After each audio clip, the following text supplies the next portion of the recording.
Brilliant. Thank you. Okay, good. Yeah, so I think I can just show you what pretext is and some of what it can do. In order to do that, I need to share my screen. One of these, I think. Yeah. Okay, so there's a homepage at pretextbook.org. Is that where I want to be? Okay. Pretext has existed for quite a while, not a hugely long length of time, but quite a few years. It began as a set of XSLT style sheets for transforming XML stuff into HTML pages. I think that was the idea. Very, very techy, I think, quite hard to get into. There's now quite a big community of people using it to produce open access textbooks. So the general idea is that you write your source material in XML. They have a schema of a lot of different tags you can use. The idea is that you specify all the structure and the semantic information in your material, and then the tool processes it and produces HTML for web pages, EPUB for ebooks, apparently Jupyter notebooks, and Braille versions, which I think is one of the what Stephen said was one of the main attractions of it, is producing a Braille version. I think that's quite important in the USA, where I think they have more Braille users in maths than we do.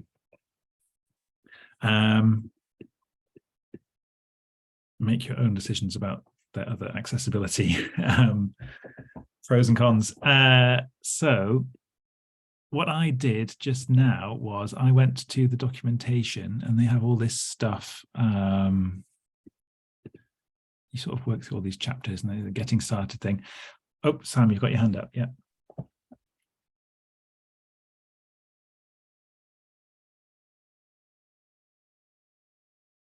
Okay, I'll keep going while you find your microphone, I guess is what's happening. Yeah, so one thing that I've had trouble with when trying to get into it over the years is that it changes a lot. The way that you use it, like on the command line, or which tools you need, changes a lot as they build in different things. I think Stephen Klontz has worked quite hard on sorting all that out and making it much easier to get into. So he made, there's like a command line tool, and now apparently brand new, there's a thing you can just do it directly through GitHub. Sam, you ready? Yeah, sorry, I've got my laptop closed and then the mic stops working, and I forgot to get my external mic out. Anyway, yeah, the question I wanted to ask was just, do you know what what is the current setup for anyone who does want Braille versions? Is there anything that kind of produces Braille on the fly from HTML? I mean, do you know what are people's options if they need Braille? I honestly haven't looked into it. I think Pretext will output something. I don't know what the Braille format looks like. I guess there's a standard that's used. Yeah, I think in America they're very into their Nemeth Braille. Yeah, and the thing is, in the UK there isn't as strong a standard or a steer, so it can depend on, like think of English and how English is spoken around the world, or no, a closer alignment would be, think of BSL, but British Sign Language, versus international sign, other countries' sign language. Braille can be a little bit like that, a bit fragmented. And so people have started to come together to say, let's have a standard and let's use Nemeth Braille. But that's relatively recent still in the timeline. So there are still a lot of people coming into universities who may not be familiar with the standard version. So I think that's the best we can say about it. Yeah, thanks, Lillian. I think that was what I vaguely had in my head, but couldn't remember all the details of. Last time I looked into it, that there's Nemeth Braille, which I think it reuses some of the characters from Unicode and stuff like that. But Braille. Yeah, Yeah, but like once it's actually in Braille, like the dot patterns, I think you have to know that you're reading Nemeth Braille rather than plain text. Yeah. Yeah, so I think pretext is the only thing that I know of that will output Braille for a whole document, including maths. But I think unless someone comes to you needing specifically that, I wouldn't choose pretext because of that. I think because Lillian said so few people understand it. Right, yeah, so pretext changes a lot and the documentation isn't all up to date with the current state of affairs. So reading through it, you get contradictory things, or you can be sent off doing stuff a really old-fashioned way, which was how they did it 2 weeks ago. So what I want to try and do is just give you an idea of what it does at the moment. I don't know. So what I was doing, I'm on the right page. Stephen does apparently a getting started Zoom call once a month.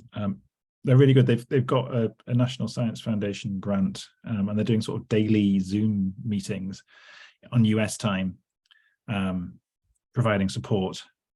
That's really good, but not something I've been able to join in with. And this one, anyway, this one starts with he goes into GitHub code spaces where apparently you can just set up an environment that builds stuff for you. And I just tried that out before this meeting started. So I went to the GitHub thing and I pressed whatever buttons, and that ended up opening a code editor. So this is what the source material looks like. I'll see if I can make the text a bit bigger, because by the time this recording's been compressed, it'll be very hard to read. See if I can make that a bit bigger. How do I make it bigger? There we go. So this is what you edit. It's XML. It's not friendly. But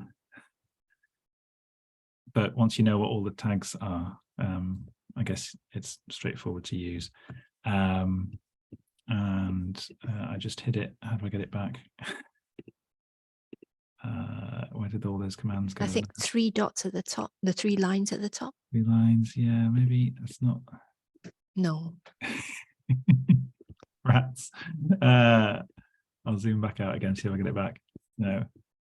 So one of these will. No, that's source control. I haven't actually used this before, so I don't know what the. Ah, there we go. Right. I've never used GitHub code spaces. This is all new to me. There are buttons here to build the thing. So I want to build a web output, and that's done. And then I press view. The live preview seems to not work that often. But anyway, this produces that. And this is, I guess this is the structure that it gave me as an example project. So you have chapters and sections and everything. You put maths in. The math at least is written in LaTeX. So once you're in an M tag, you can just write LaTeX math. And I think it's fine. I personally had some issues with color contrast in the default theme, and it's not straightforward to change the styling because that's all loaded from a central repository. But Stephen said he knew about that and they were working on getting it so you could change it. Yeah, so that's pretty much where I've got to with pretext.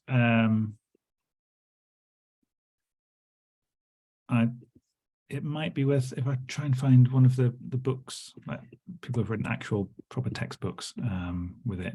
They have a showcase article, maybe that's what I want, with a load of stuff. So yeah, I suppose if you're writing something from scratch, it might be worth doing this. Maybe there are benefits to the way it works. But it's not something I could recommend to the whole department to switch to. Yeah, Josh.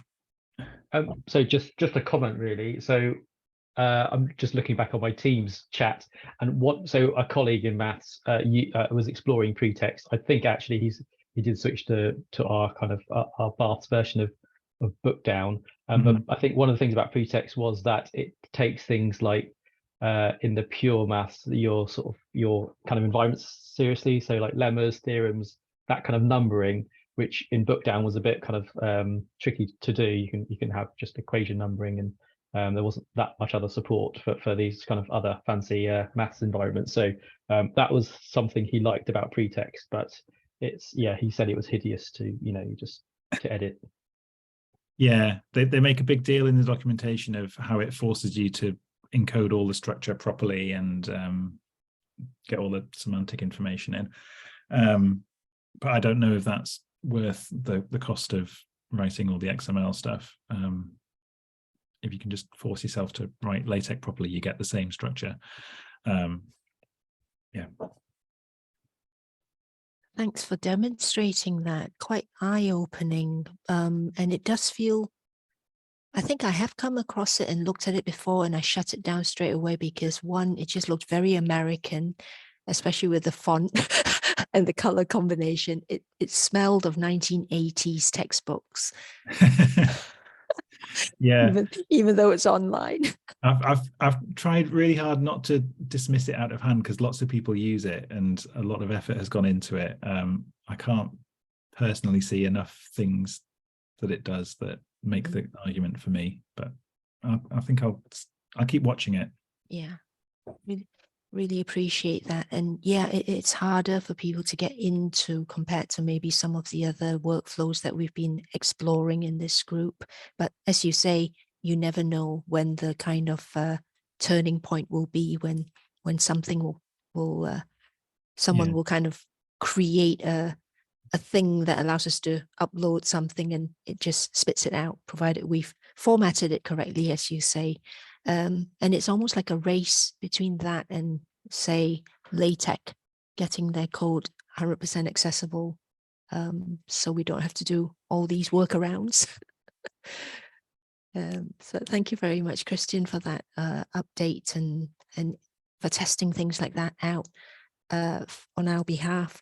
And I know that lots of people have a lot of questions about Braille users and maths. And again, there's nothing like speaking to someone who actually is studying maths with Braille. And we have Natalie in our university, but in the past we've also had people come through our university and complete their physics degrees, who are Braille users, or music degrees, postgraduate degrees and stuff like that. And they've had to use SPSS. They didn't, but yeah, they were asked to. So we can invite Natalie in for one of our sessions if people are interested.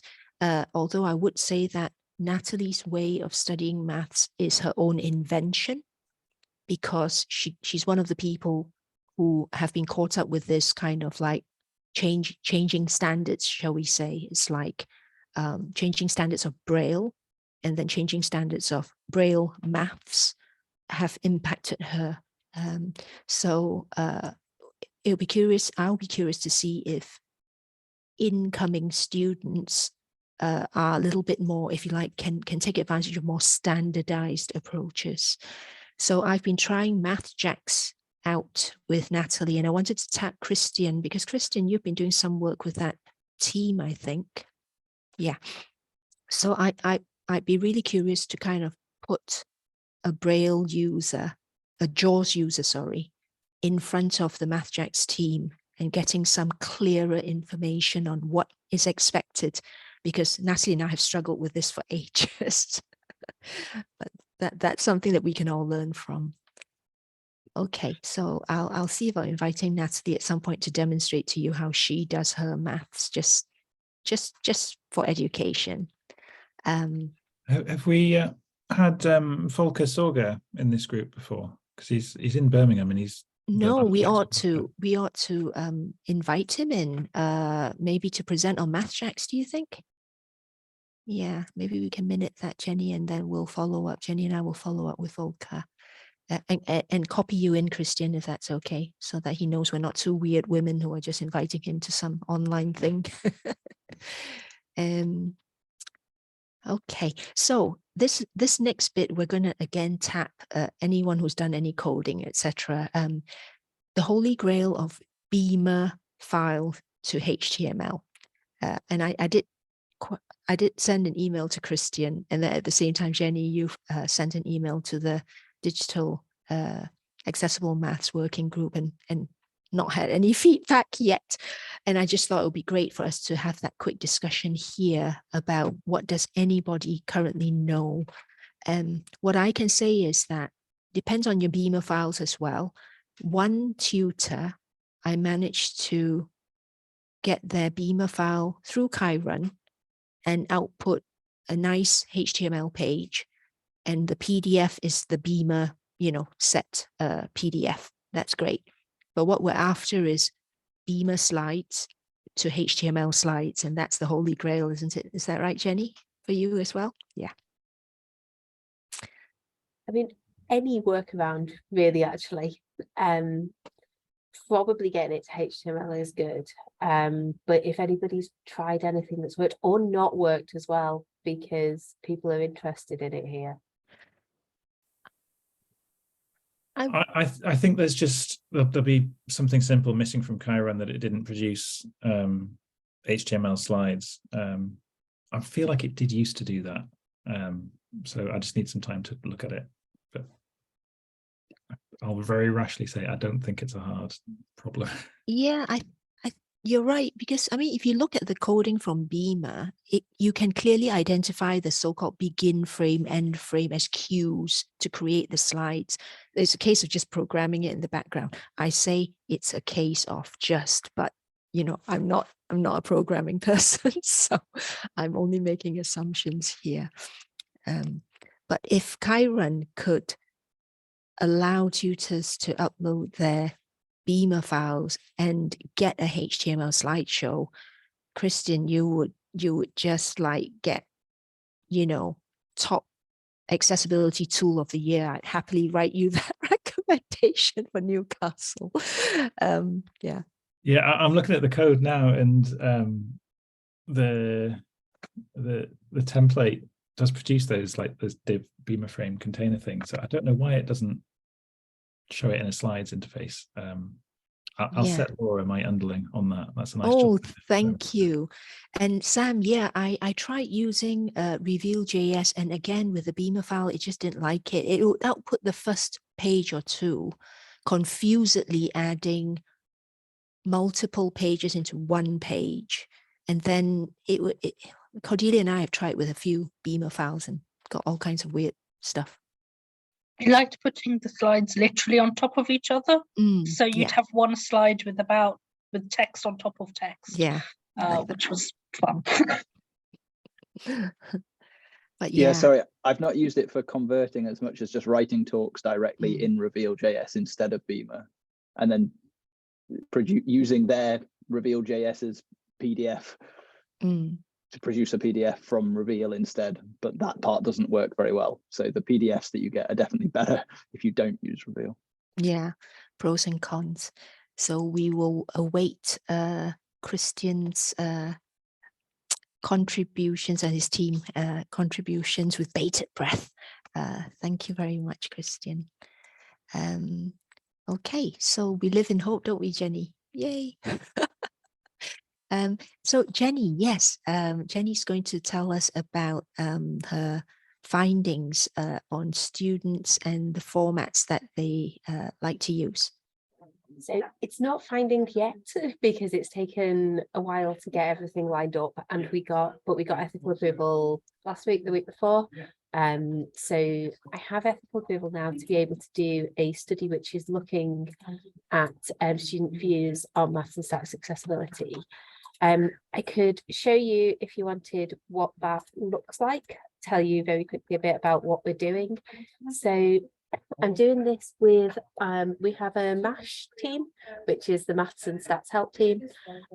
So it's in conjunction with them and SoMaths, which is our School of Maths and Statistics. I'm trying to work out what they call themselves. Basically, the maths department. So what we're doing is getting it out to all of the students in science. So if I find, can I share my screen in here? I think I might not have permission to share my screen. Sorry, I'm not a normal Zoom user. So at the There we bottom, go. Got it. It was just not connecting nicely with it. Okay, so what we've done is we have a Google site for students. They're going to get given a link to this, as well as we've got some flyers and other things to hand out around departments and around some of the support services. The idea being that students will have two parts to the survey. So there's one which looks at sort of their current experiences and one which tries to do, because the big problem that I could see with asking students about this is that they've never actually had the experience of having notes in HTML or in other formats in a lot of cases. So how do you know whether you like it? How do you know what you want? So what we've tried to do is put together two parts. First part is going to collect us a whole load of information. You should be able to see the Google site, but you won't be able to see the surveys. But in the surveys, we've got some questions that ask, I have to take it out to a new tab to be able to show you it so that I can edit. So can you see the one which is about the survey? It says part 1 at the top now. Is that showing to you, or are you still seeing the Google site? Cool. Okay, so on here, we've got various questions about what their current experience is. So it's going to ask them about using Blackboard Ally, what their notes are currently in, what assistive technology they already use. Some of this is very similar to like the Jisc survey, the one up here about the types of assistive technology, whether they actually know about these things, where they find out the information. So all of this is kind of about what they currently have and what they currently do. But the second part, which I think is the more interesting part, but I think only the committed students will do, is where we're going to give them some information about some of the digital accessibility tools we've got, and then ask them to evaluate some resources. So we've got the same set of notes in two different formats. So we've got a maths example and a stats example.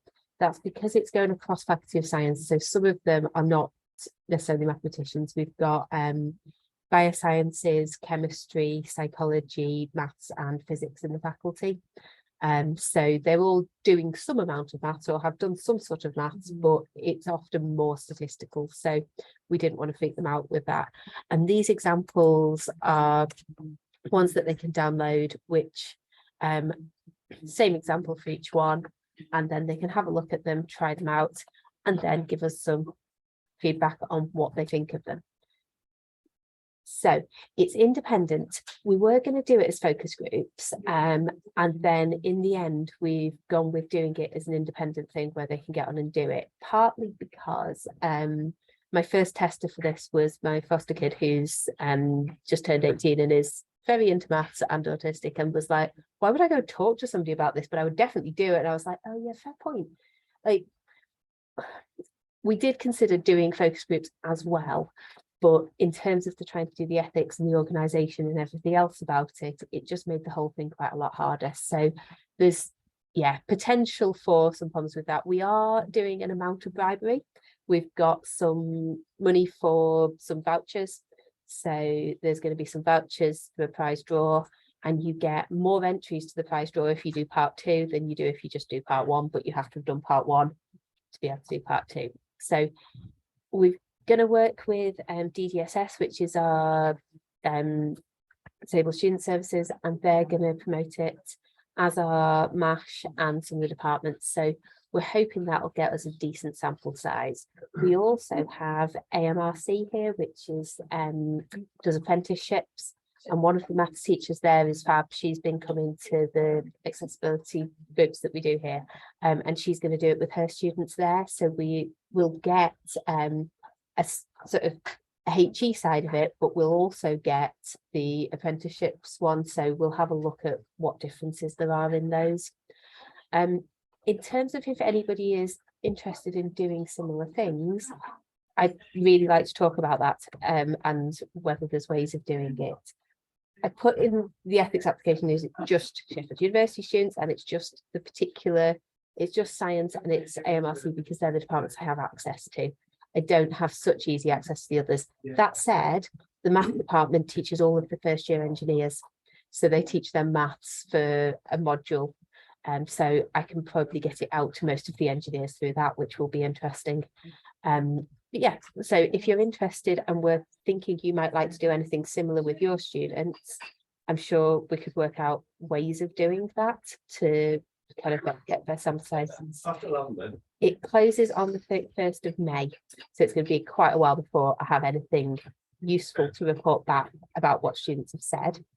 But as soon as it's closed and I've had a bit of a look through, I can tell you the general what's coming out of it. Any questions? Yeah, Jenny. So I can see that in terms of the questions you're asking students, that would be the thing that would be lovely to share. Although we can't, like you say, we can see your Google site, but we can't necessarily see the survey questions. How do you feel about sharing the actual questions so that every university that can run a similar one can at least bring together a like for like overview? Does that make sense? Yeah, I mean, I would love that. And I just need to talk a little bit to the other people who've been doing it with me. But I think we very much would like to go on the sort of open research principles of sharing everything, having everything available. So if people wanted to take the examples to run them with their students and everything else, yes, please do. There would be potential thinking about, yeah, comparing results, feeding back into Jisc. All of that sounds like a wonderful idea. What I can't quite get my head around at the minute is the sort of how we do the ethics of that and whether I need to do something about being in any way in control of that here, or whether I just delegate that to each of you deals with your own ethics at your own universities, and then we work out about comparing results. So I probably need to find one of the useful open research people here that knows about this and work it out from there. But if you're interested, definitely let's try and make that happen. But at the basic level, if you want the questions, you could go off and do that. It's just the being then able to publish them and do something with them is about the making sure we've ticked all of our boxes of ethics applications along the way. Yeah, absolutely. So agreed, especially if we're going to use that anonymized data and share and compare between organizations, we probably do need to get some ethics approval for that. Thank you very much for that. Anyone has any other questions for Jenny? Or has anyone done something similar? We did have one lecturer do it with our students in maths a while back, and he has an unpublished paper on it. All the students like PDFs. What's the sum total of that? I know, I'm slightly concerned we're going to get an amount of that. That's part of why we put in the and here's some useful tools and why it works and how it's helpful, not just because part of it is you don't know what you don't know. If there's any way I could get access to that, if you know who the lecturer is, if maybe put me in touch, I would really love to read that, because I've been trying to find things about this for quite a while and just not finding anything useful yet. Yeah, we've got the published, well, it's unpublished paper, but yeah, we have it on our website, so I think he's going to update it this term because he's doing a bit more on it this term, so I think he's going to add a bit. Okay, I think it's already in our accessible math stories, and so I reference it in there. So let me grab the link and I'll stick it in the chat now. So copy link address, stick in chat. And this is, so like I say, this is the old, oops, hang on, no, that's no good. Click on the link first. Get to my paper pile. And then add it in the chat. This is better. Yeah, I think some lecturers, thank you, Kristen, some lecturers may have bothered to do some action research themselves, you know, so if we can, you know, anything at all, it's just gives us a pool of data to work with. But you're so right, Jenny, and I think I'm quite inspired. You know, I was chatting with Cordelia directly going, oh yeah, having the examples to show students what a standard set of notes might look like in different formats. Students don't know what they haven't seen before. There's no point them using LI because it doesn't always translate the or convert the maths. But the other part of the story is it's not just about reading the notes, it's about note taking. So, I mean, Cordelia's done quite a bit of, you know, collected quite a few stories of students note taking practices because that affects what format they prefer. And we feel that that's probably one of those things that influences their choice as well. So it's all tied together, isn't it? It's all very interesting. Yeah. So yeah. Sam, I know you said it's not published, but could you tell us the overall? Do you know the what came out of it at all? I wouldn't like to say off the top of my head because it's been a little while since I've looked at it. I mean, I think the findings were kind of similar to what you said, that the people that responded typically expressed that they tended to use PDF resources more. I think that was the finding there. But again, I'm not sure what you want to read into that as far as a conclusion goes. That's kind of what they're most used to and what most lecturers have done in other courses. So I think it's always I'll see if I can. Sorry. No, yeah, Sam, if you are able to find it, again, it would add to our pool of understanding. But when we have spoken to disabled students, you get a very different feedback from students who do not see themselves as disabled, because the ones who do want to be able to type notes struggle with the PDF a little bit more, because, you know, those who struggle with RSI and can't write and need to type, you know, they need different tools to access kind of note taking. It's very different for people who have different disabilities. So, yeah. Yeah, so we should be able to sort the data based on disability to be able to look at whether different formats work better for different students, so that we can see whether that makes a difference, because that was one of the things that we thought was likely to happen, was that particular types of students might prefer particular formats, which would make a lot of sense. But yeah, hopefully that will get us somewhere. Brilliant.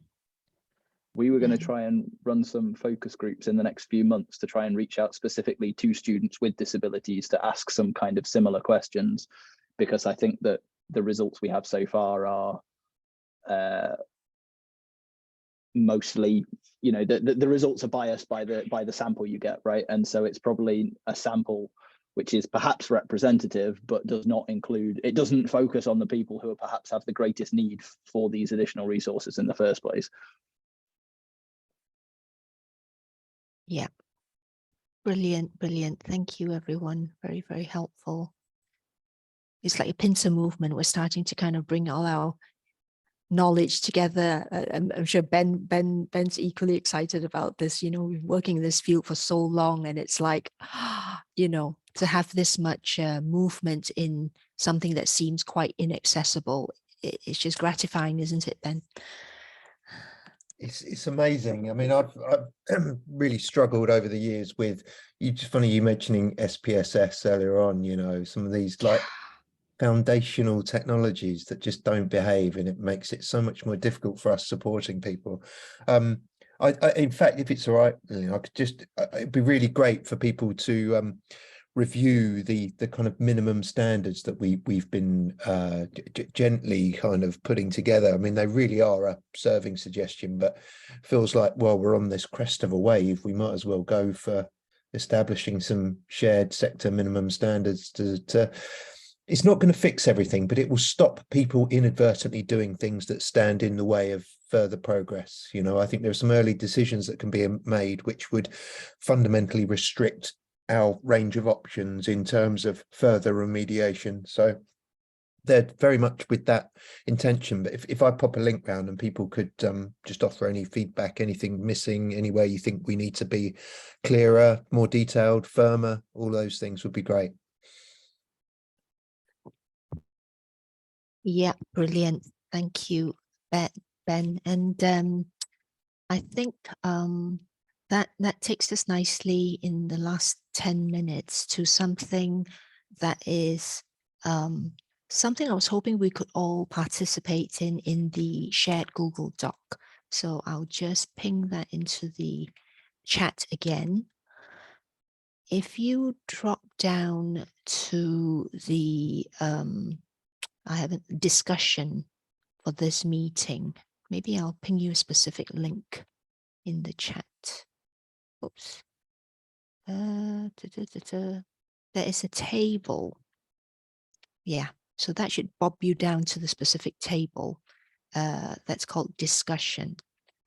And I just thought we could each quietly type into this table what this was prompted by a few questions, including ones from like Lucy and other people that I've spoken to recently.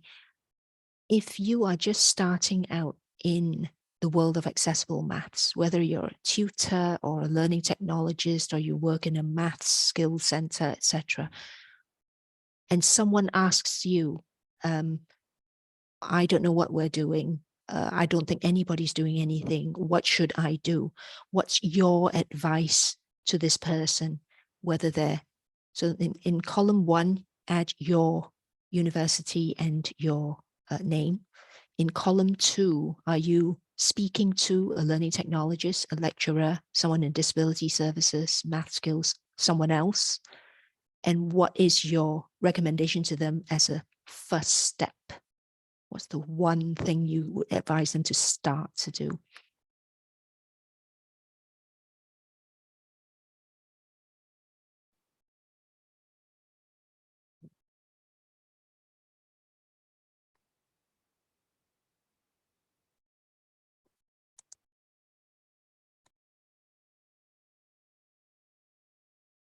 Isn't this fabulous? I'm just going to carry on recording now and share screen.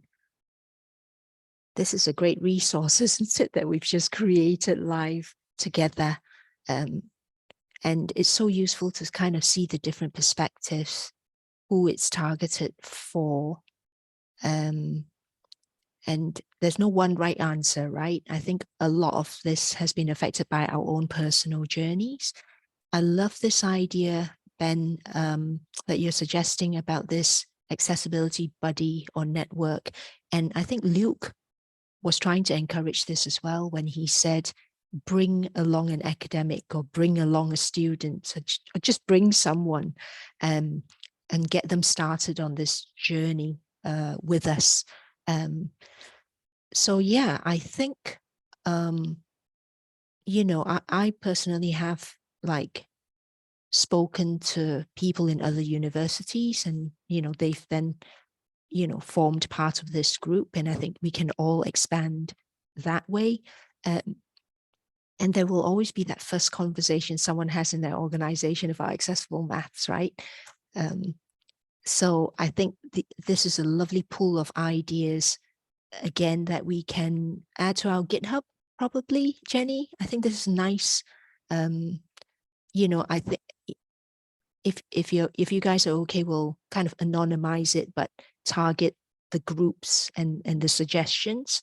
And we'll add it to our GitHub site for getting started, because I think when people come to things like our GitHub site, or even like the University of York's accessible equations site, and even I think, Ben, as your site starts to grow, it will always feel like, where do I start? And everyone starts from so many different starting points, potentially, depending on their role or the tools they already have at the uni or not.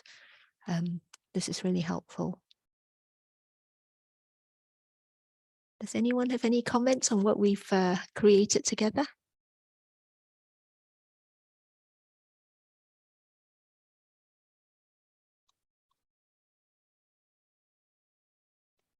This is fabulous. Thank you. If something occurs to you after this meeting's finished, please feel free to come back and just add another row. You don't just have to add one row. You can, you know, I've done something for learning technologies, but later on I might kind of go, okay, I want to say something to a lecturer or a teaching assistant or anybody else, or even a student. I suppose we ought to have a student as one of those roles. Okay, brilliant, thank you. So we could do a quick members update. And again, in future, what I might suggest is that we spend 5 minutes just populating a table as well for members updates. You know, it can be quite fruitful, can't it? Rather than going around one by one. And I just wonder if anyone else has a members update. We've got one at York that we're happy to share, but if anyone else has, Konstantina? Sorry, I just wanted to ask Jenny if she could share this survey at some point, because I don't think we've done something similar in my university. Maybe it's of some interest. Yeah, definitely. I just need to think out the logistics of sharing, but I can share the questions and with you definitely. Okay, thank you. Yeah, I think we're all seriously interested in reviewing the questions, and then, as you say, Jenny, within our own organizations, we can look at getting ethics approval to run similar surveys. And then, like you say, each of us can maybe consult with our open research people and confirm that it's, you know, that we've put enough in the information about the survey to the students so that they're aware of where their data is going to be used as well. Fabulous, thank you. So member updates, I'm just going to start typing. So in the member update section, feel free to kind of, again, pop your university name and then just kind of give a little type of anything that's happened at your uni. Christian, your summer student project looking at accessible material, could you have in 2 minutes or less, could you tell us about that? Or would it be better to wait until the next meeting and ask you to tell us about it then? I could tell you it in half a minute or less, I think. Perfect. We have a student who's very interested in accessible material, I think, because she has developing access needs. So she's getting into what technology will help her. And she's brought this, she's on our EDI committee and brings this up a lot. So we thought, let's pay her some money to talk about that over the summer. So she's basically just going to look at what we're doing at the moment with our Chiron and numbers material and try out different assistive tech with it and just sort of report back about things that work and things that don't. That sounds brilliant. We've got a student here who's working with us. We pay some students to do part-time work through the year, and she's really interested in maths accessibility. It made me wonder whether we should try and get our students to talk like we talk, because Aspen, I'm sure, would enjoy talking to another student who's also investigating these sorts of things. Yeah, absolutely. This is sort of the watered down version of, for ages I've been trying to put together a proper user testing session with a significant number of students, sit them down and maybe not all at the same time, and present them with some stuff to sort of cover a lot of different access needs. So I'm very happy to link with other universities to, I don't know, cover more needs. And Sam, yes, invite them here. Yes, possibly. I'm not sure whether Aspen would get huge amounts out of coming to this where we're talking about things, as opposed to maybe just talking to another student about, oh cool, what have you tried this week? Like having that contact to be able to say, what have you tried this week and that kind of thing, because she has a limited number of hours per week that she works for us. So probably coming to meetings isn't the most favourite thing. Doing actually getting on and playing with the stuff is what she likes.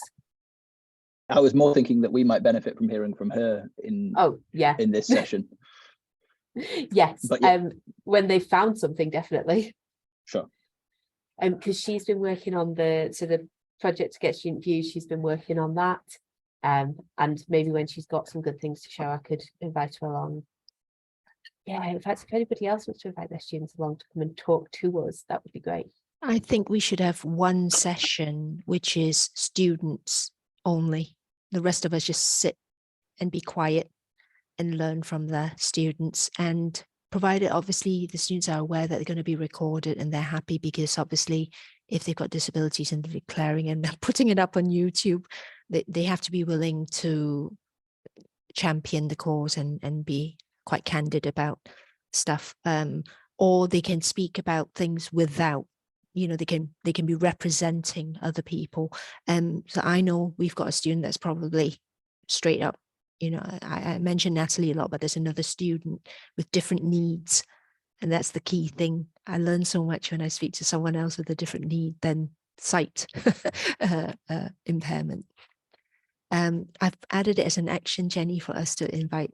I've kind of said invite our students to talk to each other about accessible materials, and I'll put / to attend to present at one of our sessions.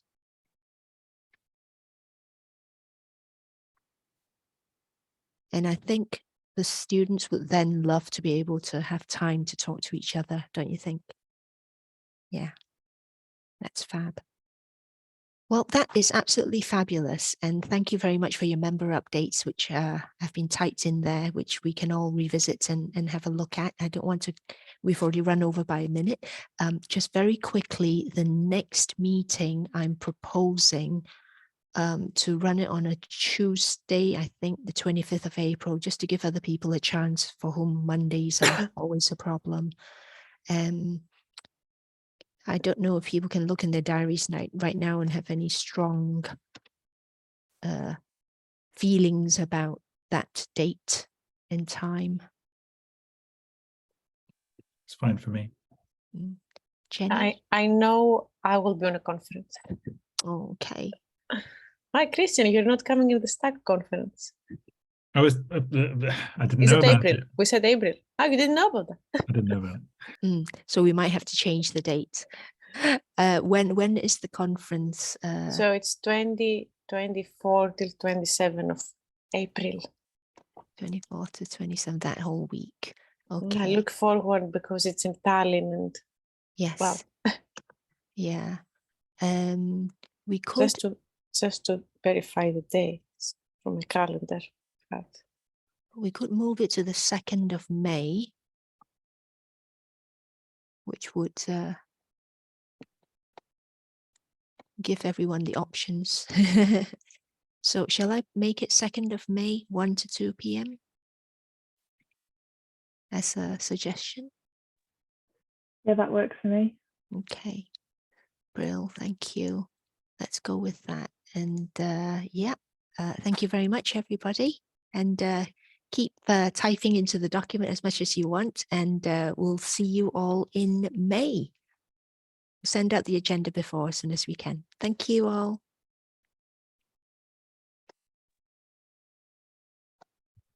Thanks, bye. Bye.